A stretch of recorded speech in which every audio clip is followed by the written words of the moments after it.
Well, when I was 59, we went to see Sai Baba for the first time. Wow. Now, I am really quite surprised that I'm actually 99 and on the way to be 100. But I suppose, as long as Baba wants to use me as his instrument, it's okay with me. No, I really didn't think about how long I was going to live. It was a little frightening that my mother lived to be 107. Have you learned all the spiritual lessons now? I'm quite sure I haven't. He says that this is a wonderful time to be born and to live, and that he will help us to work out our past karma, and he won't push us beyond our endurance. Sometimes I say to him, "You're almost there. You've almost pushed me beyond my endurance. Just back off a little bit." And I'd been taught from infancy that I was, not very competent. And so I didn't have any ego. In fact, it was the reverse. I was without any belief in my own ability. So I knew that if I was going to do something, he had to tell me what to do. You're going to Puttaparthi, to the home of Sri Satya Sai Baba. Again, you're planning for your next trip. I don't have any idea how many trips you have made. Well, I never counted. I never counted how many trips we made. I never thought to count how many interviews we had, or anything. I mean, that's not the point. It's what he's teaching. That's all that matters. And so then, as usual, because I was in the back with not saying a word and hiding, "Mrs. Krystal, say I'm God." And I said, "Oh, Baba, I can't." "Mrs. Krystal, say I'm God." So finally, just to stop it all and get it over with, I said, "I'm God." "Louder, Mrs. Krystal." So I said it a little louder. "Louder, Mrs. Krystal," till I was absolutely shouting it. And that's how he deals with each one of us. A video interview that is sheer delight and of profound importance. Holy Man Sri Satya Sai Baba's longtime devotee, Phyllis Krystal, at 99 years old, a font of wisdom, love, and equanimity. Among all of Sojourn's interviews with this globally known author and educator, this one is perhaps her most important. Finally, she says Baba is allowing her to talk about her love for Sai Baba at the very same time that she talks about her decades-long work of helping others. Welcome to Sojourns. Now, I'm a newsman, Phyllis, so the historian in me would say Phyllis is a 99-year-old beautiful woman. But the news guy in me would say Phyllis is almost 100. That's right. So I'm going to go with that. Next May. Over your almost 100 years, yes. Phyllis, if we could begin this way, I would find it wonderful. Where are you? Well, it has its disadvantages. Where are you? Where are you right now in your understanding of self? And I'm talking about this small s as well as the big S. Well, it's a good question because, as you know, I've been used to develop this method that I teach, and because I've been using it, I've changed tremendously. I used to be so shy that even to think of talking to a lot of people or doing an interview like this would have terrified me. But I think Sai Baba was responsible for getting me away from my shyness, and now I'm getting used to it. And hardly shy, hardly dependent, hardly needing of anyone else's physical, let alone moral support. You just stepped off an airplane from Zurich, Switzerland, yes. Close to where you live now, traveling at 99 by yourself. Oh, yes. Do you think the day will ever come when you will no longer travel alone? I don't know. Sometimes I travel alone, but sometimes I travel with someone, but mostly alone.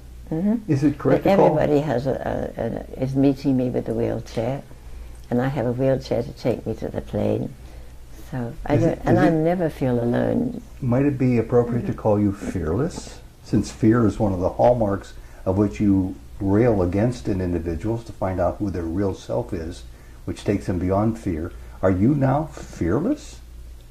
I used to say I'm only afraid of a dentist. And now I've even lost that fear with my dentist. Well, you said that unprompted, and I would consider this a Leela. And let me explain to the people, because no more than 5 minutes ago, I casually overheard you telling a story off camera to Jody about a dentist and Sai Baba. An amazing story. And I was going to ask you, where's Sai Baba in your life today? And this story is probably as good as any to begin with. I guess it is, and I'm sure he's dictating what we should be doing today, because I couldn't do it. I couldn't do it on my own. I have to see what he puts into my head, because I've said yes to him, which means I'm his instrument, and so he has to direct the session as he directs all my seminars and teaching programs. So what about the story when you were to see your dentist and somebody else showed up? Tell us about that story. Well, I had been, since I moved to Zumikon, which is near Zurich, I had been looking for a dentist, and I had found 2 or 3. They wanted to take all my teeth out, or they wanted to do root implants. And I said, no, I can't do that because I'm traveling and I'm teaching, and I can't be without teeth, that long. So I just was not very successful. And then a friend of mine recommended me to a physiotherapist who came to work on me for a while. And one time he was there, he was telling me about his new dentist. And I said, well, that's very interesting. I've been looking for a dentist. And he said, but this one is very, very unusual. He's not only a dentist, qualified dentist, but he's also a homeopathic doctor, and he also practices Chinese medicine and uses acupuncture. And I said, well, I've been looking for a dentist, a homeopathic doctor, and a Chinese doctor. So here's all of them in one body. So I said to this young man, I'm going to take you to my office, and I want you to call him up immediately and make an appointment as early as possible. So that's how I got to this delightful doctor. And the first day I went, I wanted him to check my teeth, because I know that the whole balance of your body relies on your teeth. So he was checking, and all of a sudden he stopped, and I could see he was kind of wondering what was going on in his head. And he said, do you happen to know Sai Baba?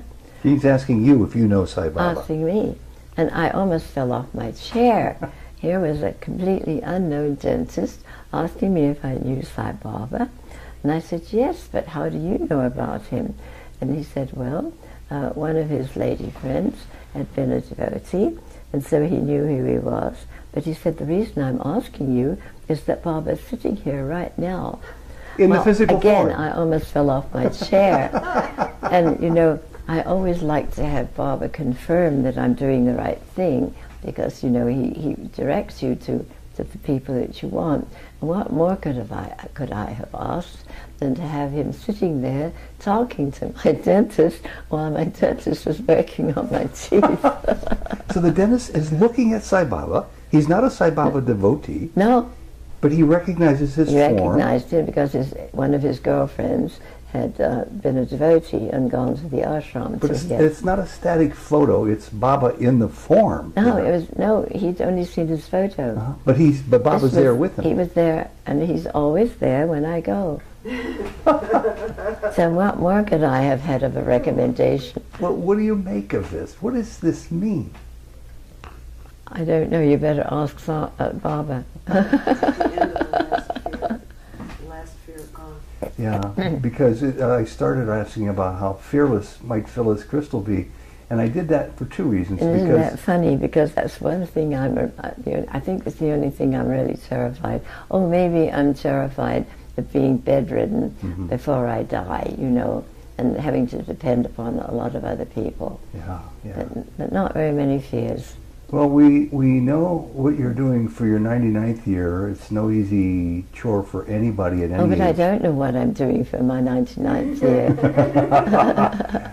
You just had a nice lunch with us today, so we know a little bit about what you've done. Well, I know the immediate scenario or the immediate program, but I try not to look into the future. It would scare the daylights out of me.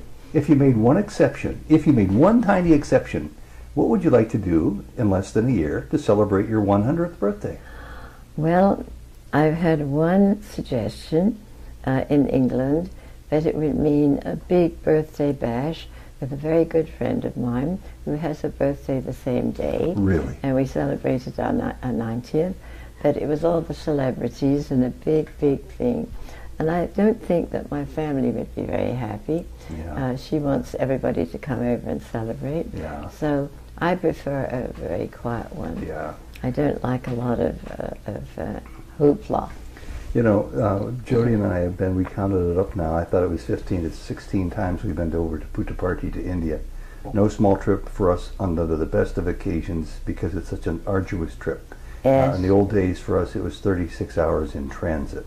And when you get to be not feeling good every day, that complicates matters. Yes. You're going to Puttaparthi, to the home of Sri Satya Sai Baba. Again, you're planning for your next trip. I don't have any idea how many trips you have made. Well, I never counted. I never counted how many trips we made. I never thought to count how many interviews we had or anything. I mean, that's not the point. It's what he's teaching. That's all that matters. And are you practicing his teachings? That's what he really wanted. And specifically for the people But not who are collecting, like collecting scalps, or just a collection. No. Mm-hmm. Well, this is a two-lane highway because it's not only it's about what he teaches, but it's about what he's taught you to teach to others. That's true. So talk and a I little have bit to about practice that. before I have the right to teach. Yeah. So you had to get the lessons down right Yes. to become his teacher. That's right. Yeah. And he was so patient. Oh my, he was so patient. Because I was so shy, and I never wanted to speak to any, to a group of people. You spoke to thousands over there. Well, I remember one time, it was when, I think it was when my first book was printed in England, and my husband and I were away for the weekend, and apparently it was on the stands, the newsstands, and we were looking around and we saw that my book was now out, and then we saw one man coming around and kind of looking at us and then going away and coming and looking at us, and he finally came up to speak to us, and he said, "Do you happen to be Phyllis Krystal?" And I said, "Yes. How on earth did you know?" And then he said he just read my book. What was the title first of that book? one, The Cutting the Ties That Bind. Cutting the Ties Apart. And he said, "I hope you don't mind my asking you, but would you be willing to give a seminar with my group? I'm a psychologist," and I thought, oh my God. And we're all psychologists, but we would love to have you do a seminar. And so I said, well, I'll think about it. And then I thought afterwards, what on earth have I got myself into now? I've never given a seminar. And so a group of therapists who always know better than anybody else, and here I'm doing a very different kind of method than they are. How am I going to manage that? But I thought, well, I better take a chance and say yes. So then shortly afterwards we went to India, and we were invited in almost immediately for an interview. And Baba said, "Mrs. Krystal, why are you so worried?" And I said, well, because I'm very, very afraid. I've been asked to give the first seminar on my work, and I'm terrified to talk to a lot of people. And he looked at me, and he said, but many people, let's look at it. It's 1 plus 1 plus 1 plus 1, all are one. So just concentrate on 1. and besides, I will help you. So we left India and went straight to London and then up to Malvern. And here was this group of therapists, and I had no idea what I was going to do. I'd never given a seminar before. I'd only worked individually with people. So I opened my mouth, and out came the words, and they flowed, and they flowed, and they flowed. And at the very end of it, I realized I'd done the seminar. And I kept thinking, oh well, this is just one time. It will never happen again. So the next time I was asked to do a seminar, I thought grudgingly, well, maybe he'll help me again. And each time, yes, it was just the same way. When I knew I couldn't do it, then he could teach me. It's when you think you can do it, he won't interfere. But if you really say, I can't do it, then he's very willing to teach. That's like diving off a cliff without knowing for sure if you can swim. What, dear? That's like diving off a cliff without knowing for sure that you can swim. Absolutely. And exactly. you do it. And you've told me this many, many times without a trace of ego ever, which is the telling point to me. And I know other people who do very effective talks. I'm thinking of a good friend of ours, Dr. G. Venkatraman. I've seen his meticulous notes. He puts hours, if not days, into preparing for his lectures. And he's currently in this country speaking 31 times with 31 lectures. Yes. Well, it must take months to prepare, and you tell us that it just happens. I it's trust. never prepare. Never. And you've been traveling the world, Eastern Bloc countries, everywhere. Since I've known you. Oh, yes. Giving these lectures that attract many people. Part of why we're here today in Edison, New Jersey is to talk about that, which we'll get to in a minute.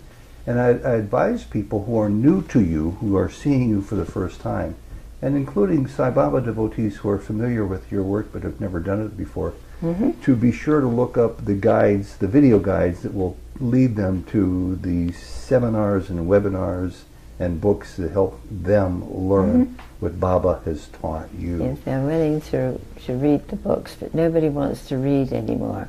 Well, it's amazing. But you had to do some sort of work to become a good student of Sai Baba, and it sounds like he corrected you along the way when he found you maybe not grasping all the lessons exactly the way he meant it to be grasped. Well, it wasn't so much that way. It was that I knew I couldn't do it myself. It was impossible. I'd been taught from infancy that I was, not very competent. And so I didn't have any ego. In fact, it was the reverse. I was without any belief in my own ability. So I knew that if I was going to do something, he had to tell me what to do. I want to ask you a private question about learning. When I was 47, I remember thinking to myself, this is a wonderful new spiritual path I've discovered. Boy, I wonder if the day will come when, say, I'm 67, that maybe I will learn all I need to learn. Well, that was a joke.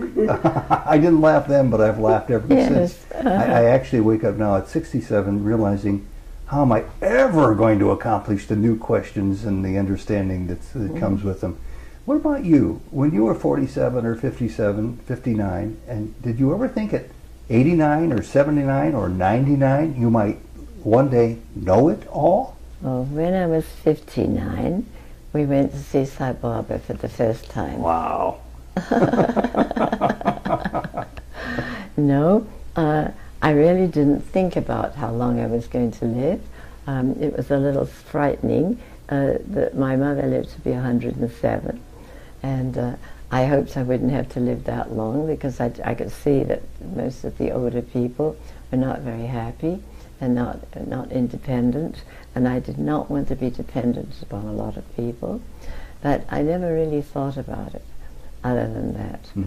But now I am really quite surprised that I'm actually 99 and on the way to be 100. But I suppose as long as Baba wants to use me as his instrument, it's okay with me. But he says that this is a wonderful time to be born and to live, and that he will help us to work out our past karma, and He won't push us beyond our endurance. Sometimes I say to him, "You're almost there.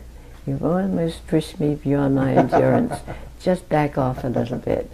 And then of course he listens to you. And then also I say to him, "If you want to use me as your instrument, please fix the instrument." He hasn't done that because I'm sure I'm still working out some old negative karma. Okay, you've done everything but answer my question. Oh. And my question That is, very often happens. At 99, have you learned all the spiritual lessons now? I'm quite sure I haven't. No. So, pray tell, what age do you think one must become before they learn them all? I think sometimes people are very young. I know that when my younger daughter was killed in an auto accident, and I went to see Swami, he said, she achieved everything in this life. During the last 5 years, she got everything she needed. And so maybe not what she wanted, but what she needed. No, what she needed. She had a husband, a house. She had a little girl baby who was 3.5 when she died. She had a son, only 8 months when she died. But that was what she wanted. She wanted to be a mom like me. Yeah. She had a career, just as I do, but that was her dream. And she did. She had everything she'd ever wanted. And she apparently had finished it. And that's what he told me when I went back after she died. It's often said among journalists who report on calamities in our personal lives that there's nothing that equals the loss of a child. Yeah. Over the years and the decades, have you been able to process that horrific loss? Well, I think that we're here to learn what we haven't learned in prior lives. And we have no idea what that is. And I think we're working out a lot from our past lives, a lot of the mistakes. And I did not believe in karma or reincarnation. But I learned by being regressed into past lives a long time ago, when I didn't believe it, that I wanted to be like Edgar Casey and be able to diagnose physical problems, because I'd always wanted to be a doctor. And instead of that, I learned, I really experienced the things that I had to go through in several of my lives. And I don't recommend it. I don't think it's necessary, but I think it was necessary for me, because it's made my life a lot more meaningful. So you pretty much just answered my next question. Are all these terrible experiences that life sometimes throws in front of us learning exercises for us to gain a higher position in our spiritual awareness of self? Because this is a school, and we're learning what we didn't learn before. And it's very simple when you look at it that way. I'm a little confused. You told me earlier that the only reason anybody would go to Puttaparthi would be there to be with Baba to learn his lessons, and yet his Mahasamadhi happened now nearly 3 years ago. You're returning again. You've been there since his passing. What do you learn? What is there to learn? I'm asking this semi-facetiously. What is there to learn at Puttaparthi, at the abode of highest peace, Prashanti Nilayam, in Baba's physical absence? I don't think there's anything that you can learn from a place. You can be re-energized because his energy is still there, but he doesn't want you to be attached to a form. He doesn't want us to be attached to his form in the orange robe. He wants you to find his counterpart in your own heart. And at the end of our first, my husband and I, the end of our first visit, in those days, it was January of 1973 at Whitefield, he was giving what he called farewell interviews. And so he invited my husband and me for a farewell interview. And I was very, very anxious to know what we did now. You know, here we were, we had come to see him. Now, did we come again? Or what, you know, how should we proceed? I needed to know, you know, there had to be a reason why we were there, and what we were supposed to do about it. And I'll never forget it. he pointed his finger at me, and he often wagged his finger. And he said, first, remember, you do not need to come back and see this little body. And he pointed to himself. And he let me think about that. And I was understanding that because of the method that I'd been being taught about 25 years before I knew he existed. And then there was a pause. And then he said, find my counterpart in your own heart. And then with a smile he said, you will be back to be re-energized. And now even when he's not there in physical form, you do still feel the energy, but you don't have to go back. You don't need to, because he's everywhere. So you can be literally anywhere. Yes, and he's much more available to us now when we think that we can only make contact with him in the ashram. And you know, this is maybe the third or fourth time I've had a chance to interview you, at least 3 previous times around the world. And forgive me for asking 1 or 2 questions a second time, but in a world where we're not supposed to judge, I'm judging this the most illuminating interview I've ever had with a Sai devotee, and I want to seize on it for the benefit of those who are watching this for the first time, watching Sai Baba devotee stories or stories about Phyllis Krystal.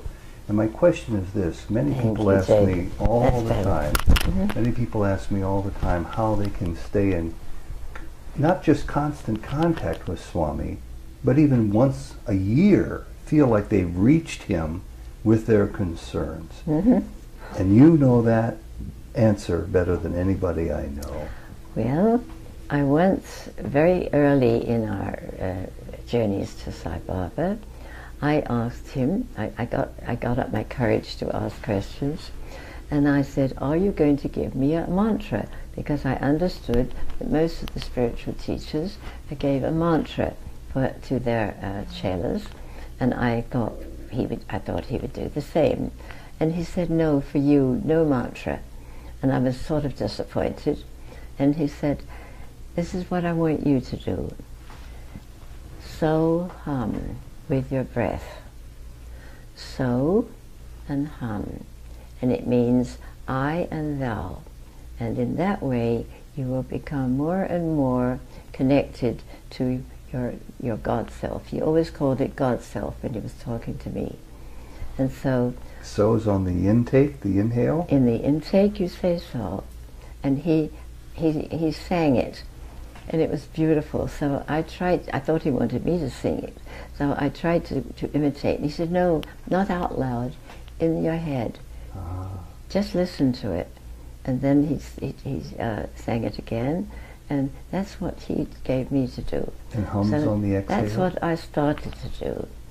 And now I know that if I'm giving a talk or a seminar, I can't do it myself. So I just say, okay, I'm your instrument, now you talk through me, and the words just come. I never prepare, it just flows, just as I told you, at the first seminar I ever gave. Yeah, I followed you all through New York City for the seminars there in the Flushing Meadows and Unity Church on Park Avenue and down in the Bowery. Yes. I was so impressed then with such a simple solution to overcoming one's fear, to allow their inner confidence to produce the message or the confidence that you need to carry on in life. I'd be scared to death to do what you're suggesting. I would have been terrified before. If ever anybody asked me to give a toast at a party, I would reluctantly get up, and then I burst into tears and sit down. So, it's very familiar. Knowing I can't do it myself, I just wait and see. I trust him. So the answer you're giving me to my question, when people ask, they think I know these answers because I talk to so many people. Certainly not because I know them myself. I'm still learning too. But the question is, you gave a great answer with so hum, directly from Baba's lips to you. When a person says, Phyllis, I've tried over and over to reach Swami in my thoughts and in my prayers and in my words, but if he's there and if he hears my concerns, if I ask for direction, somehow I don't seem to be able to pick up on what he's what his answer is. Well, I'll tell you what he said to a group of us. My husband was the vice president of the organization, and it just so happened that we were in the ashram at the same time with many other officers of the organization, and we did not plan it to be that way. And so they all decided they would have a meeting, and they had a problem in the organization. One of the members was causing a lot of problems by being much too controlling. So we were all sitting around. Now all of the officers were men, so the wives were allowed to be there if they didn't say a word. So we wives all sort of sat in the background listening. And Baba would come in every now and then and sit and listen. And one time he came in and sat for a while, and while it was all going on, I was listening. I kept thinking to myself, I wonder if there would be a method, a way to know whether it's the high C or Baba, coming through what he wants, or whether it's somebody else's feeling that what they expect to happen, or if it's my own will. And I was thinking, wouldn't it be wonderful if Baba perhaps could tell us how to differentiate, so that we're sure it's our high C or our Baba self. High C meaning higher consciousness. Yes, exactly. And he was able to read people's minds. I'd had experience with that. So he was reading my mind, and in the middle of all this discussion, he leaned forward. He was quite a long way away from me, and he almost shouted, "Mrs. Krystal, you have a question, or you have something to say." I said, "Oh no, Baba, we wives are not allowed to speak." And then he drew himself up, and he had the wonderful ability to appear as if he was a giant. It was extraordinary. He was so imperious.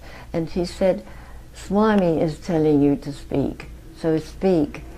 And so I explained what was going on, and he looked around with a smug smile, and he said, "You see, that's a very good question," which made me want to sink into the ground. And then he gave the most wonderful advice.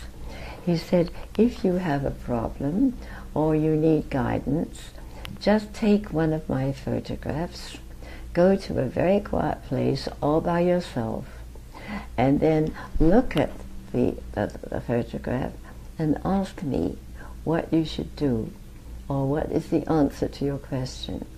And you will get the answer within 20 minutes.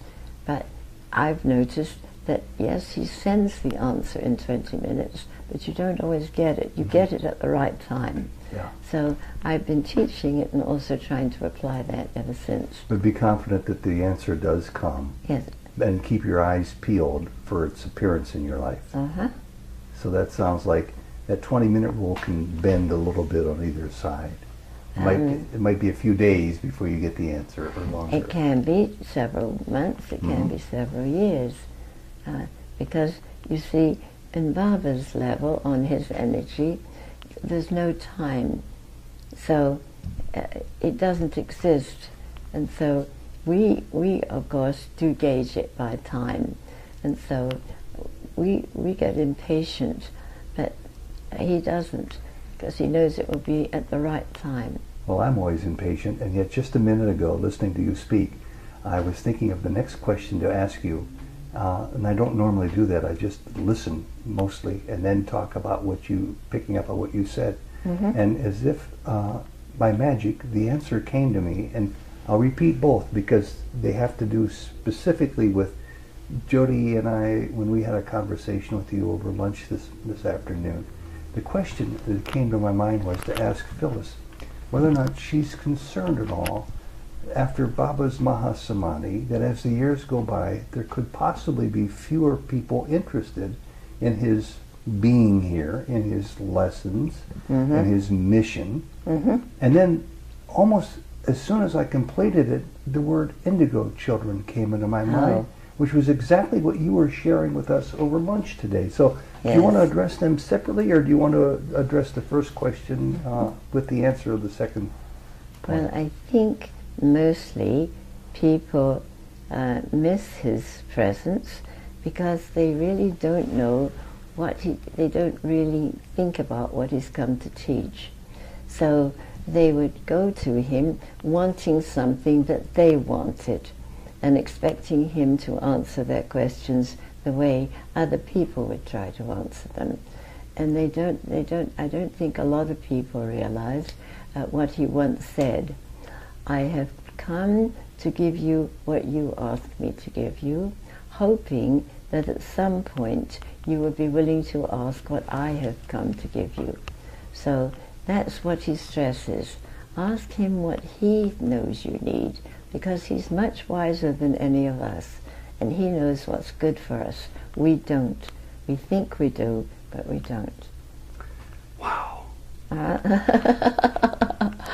I've heard you say that 5 times before, and each time it hits me like a ton of bricks. Well, you see, it has to get the subconscious part of your mind, and that means that you have to repeat it over and over and over, because the subconscious part of your mind is much more childlike, or like a dog or a cat that you're or not a cat, a horse, or a child that you're training.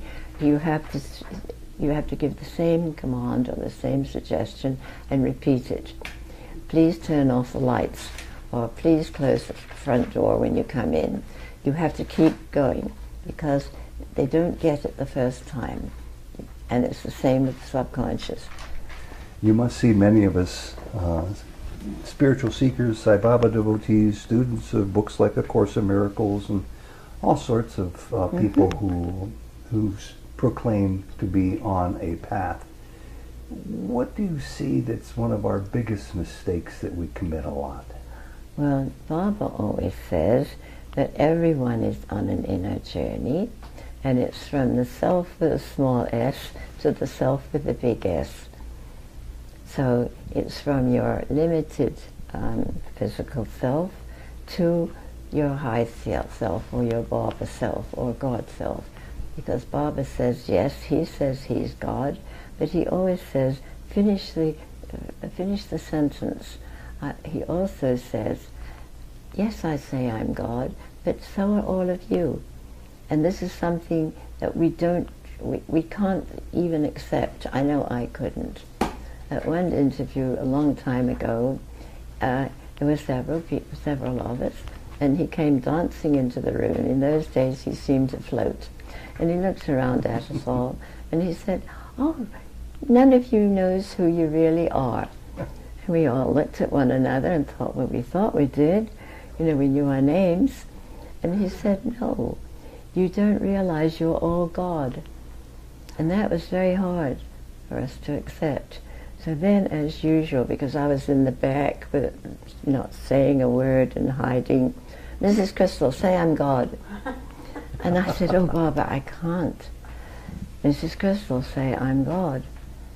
And he kept it up. I kept saying, I can't. I was brought up in the Church of England, and if I dared to say I was God, I'd be beaten. So finally, just to stop it all and get it over with, I said, I'm God. Louder, Mrs. Krystal. So I said it a little louder. Louder, Mrs. Krystal, till I was absolutely shouting it. And that's how he deals with each one of us. Mm-hmm. He keeps on telling us the same old thing until we get the point. This is hugely illuminating. My skin just vibrates because I sense the significance of this sitting between us, the three of us here in this room with Jody. And this is right here. You see, we think of him at the ashram. Yeah. That's ridiculous, because he's everywhere. Well, he's within each one of the three of us. The so he's in our midst. All started by him, because of him, for the benefit of anybody who can say to themselves, there might be other people around the world who have had greater experiences. What profit it would bring to me if I listened to their stories. And so it's such a great pleasure to be able to share these stories. But what I've found, and I want you to be aware of this, is that Sojourns with, you've been with us since the very beginning, and it's now reaching many people who have never heard of Sai Baba and who don't proclaim to be followers of Sai Baba. They'll come to watch some other interview, and they'll happen to see a lot of other interviews about this holy man Sai Baba who's unfamiliar to them. Can you talk a little bit about people who are not Sai Baba devotees, who are trying to forward themselves towards discovery of the higher self, what they might do to best serve them? Because when this works, with this method, cutting the ties that bind, first started to be revealed with a friend of mine, Virginia, and I didn't know Baba existed in human form, so I couldn't possibly appeal to Baba. I didn't know anything about it. I'd never heard about him until a good 25 years later. But now I realize that I always think now of Baba as my high sea, or my higher consciousness. That's who was teaching me the whole method. So it was really Baba teaching me the whole method.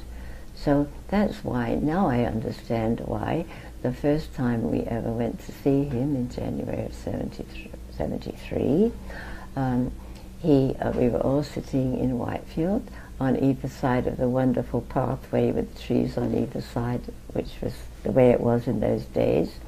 He would go to the men's side and then kind of float over to the ladies' side, and then the men's side, and then the ladies' side.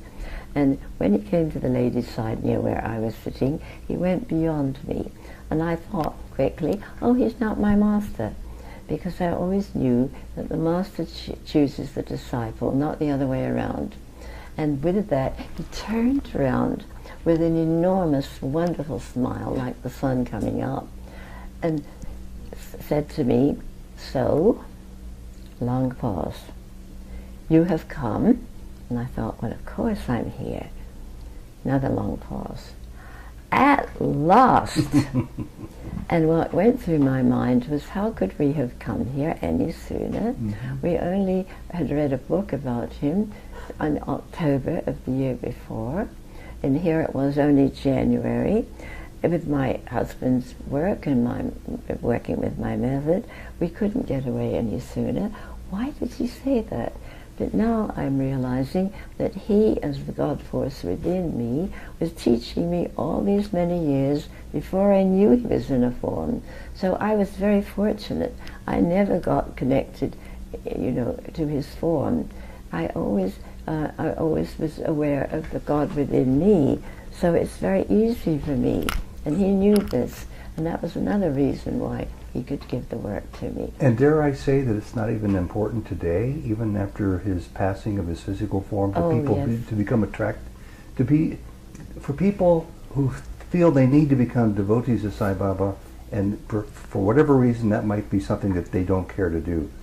I would guess you would say that's perfectly all right. Mm-hmm. That you don't have to be a follower of Baba to profit from what he brought for people to learn. He once said, in my presence, I like to repeat things that he said that I heard, and I know that they're true.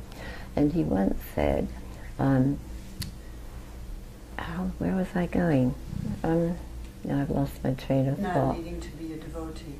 I was asking. Oh, yes, I know.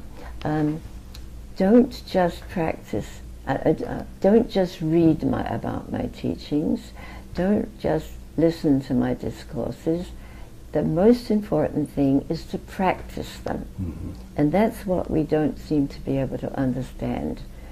We listen to them, we say, isn't that wonderful? We read one of the discourses in a book, and we think, isn't that marvelous? But then we don't put them into practice. And another time he said, if you take one of my teachings, just one, and practice it every day, that would take you to enlightenment. Mm-hmm. Oh, wow. And the other thing he said that would take us to enlightenment, that was the only spiritual teaching he gave to us, not singing bhajans, not doing japamala, nothing.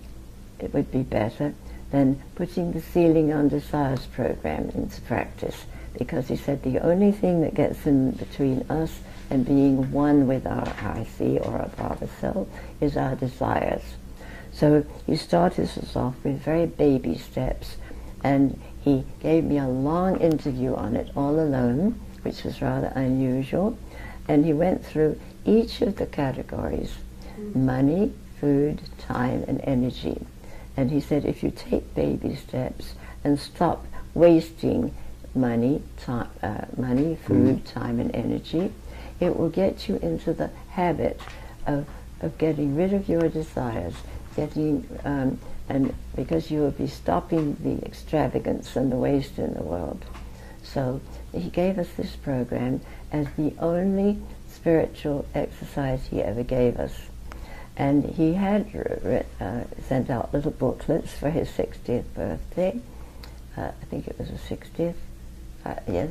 And we had to follow this program and then give the savings that we had collected from cutting out waste to the poor or people who were needy.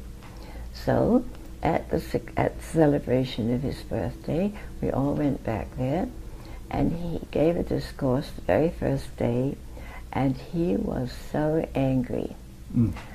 He pretended, he used to say, he's never really angry, he pretends, he puts on a very good act. And he was very angry because many people had sent money to him, because you see, he said you would save money and you'd give it to a saver, but they sent it to him, and he said, I'm sending it all back. I don't need your money. I need your practicing the message. You've missed the point. You haven't put this program into practice in your everyday life. And that one program is the only spiritual one he's given us. So it was a very unpopular one. I wrote several articles for the various magazines, and finally I wrote a little booklet, and then I developed it into a bigger booklet from all of Baba's teachings, but it's been very unpopular. People do not want to give up their desires. Boy, this is also important, and as we draw to a close on this interview, and this interview is a prelude to an interview that I've been requested to do by people very dear to you about your work, which we'll do next. Yes. But before that, maybe a fitting final question is, there's an indicator that I'm aware of right now about how Phyllis continues to grow spiritually that has to do with your involvement with Sai Baba and your separate but also important work that you've done since before you came to know Sai Baba. Oh, yes. And you've always meticulously kept the two separate. Very. People would call you and ask you to speak, and you would give them a choice. Should I speak about my work, or do you prefer me to speak about my attachment? As you know from the interviews you give. But that's now changed, and somewhere in your 99 years... I'm astonished. Just now it's changed, so this is as good a note as any to end on, because it'll lead into the next series of interviews. And that is, how did this change come about where you're now granted Baba's permission to talk about both? Well, when he was first talking to me about the method and telling me it had to reach as many people in the world as possible, which astonished me. I couldn't think how I was ever going to do that, but that's what he was telling me. Let's see where I go from there. He also said, keep the two separate. His message, even though it was the same as the work I'd been receiving, keep them separate because people are not yet able to understand, and it would confuse them.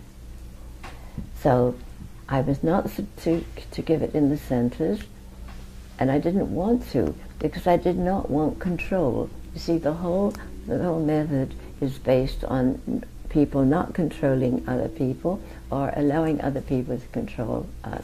Great concept. And there were many rules and regulations connected to the organization. Sure. So I didn't want it in the centers, but a lot of people mistakenly said that I wanted it. I did want it, but that was not the truth.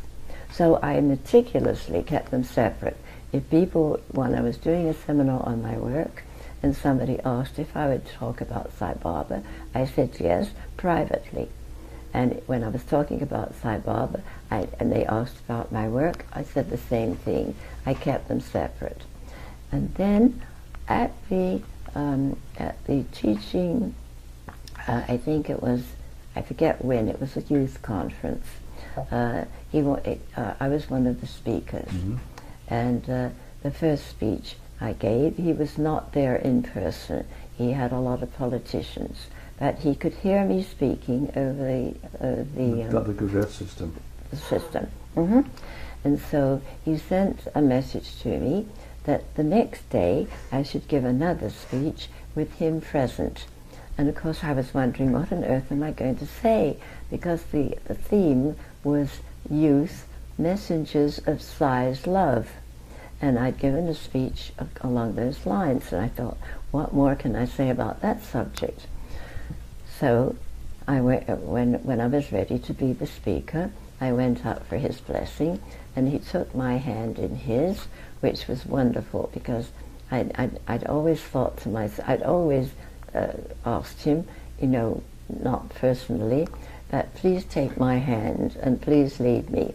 And so he reached out and took my hand and stayed that way for quite a long time while he talked to me and said, I will help you. And so I went up to the microphone and I thought, what on earth am I going to say this time? I've already told them that they'd got to have something to share with people. If there were messengers, you take something, you know, to share with the people if you're going to be a messenger. And so I said, you know, what we have to share is Swami's love. And then I found myself taking the whole group, all of the thousands of people, including all the youth who were there for the youth conference, through part of my work, which I call the maypole exercise, which is breathing in Sai's love and then sharing it with other people in the world. And I kept looking at him, he was right beside back of me, looking as much as to say, you know, is this what you really want? You had me keep them two separately, and here you're coming through. Yes, yes. And I thought, all right, this is what you want. I'll go for it. And so I took them all through it, and it was unbelievable. I looked out at them all, thousands of people, and here I was, the shyest person in the world, being willing, with Baba watching, to give a talk to all these thousands of people, and they were all crying. And I thought, my goodness, this is exactly what he wanted. But I didn't do the maypole.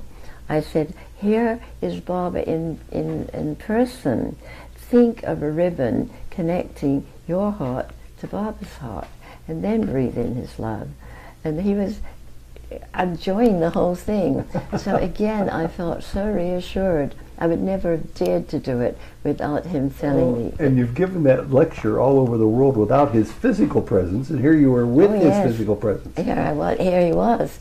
I've been doing the maypole, which connects people to the Baba within, but here he was. So of course it was easy, between your heart and his, because one time we were in an interview, and he told me to do something. I don't remember at all what it was, but I remember saying, oh, Baba, the organization would never let me get away with that.